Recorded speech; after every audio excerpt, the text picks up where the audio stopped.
What's up guys, it's Oscar back here with another video. Today, showing you a build for £350. This is a really cheap gaming PC to build, and also very good for famous games like Call of Duty, Battlefield and other mini games.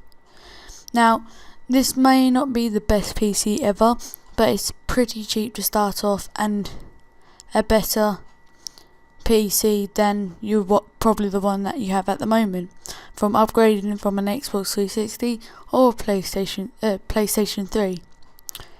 Before we start, this is not including a monitor, so if you want a monitor, it'll be probably an extra 60 quid. On screen now are basically the specs. Now I'm just going to start from the top. CPU.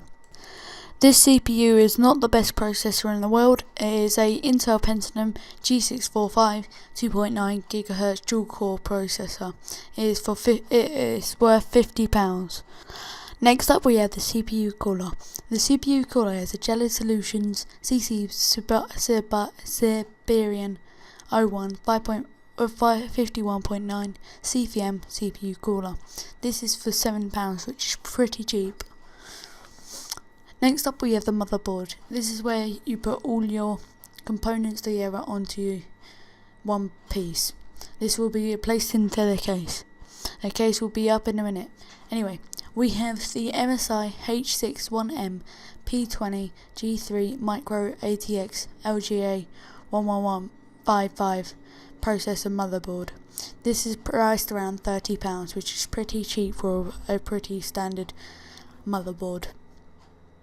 Next up we have the memory. The memory is 4 GB of RAM, 2x2 GB sticks, and is DDR3 1600 memory, £25. The least amount of memory you need for a gaming PC is 4 GB. This is available for upgrades later in the future when you want to. Next up we have the storage.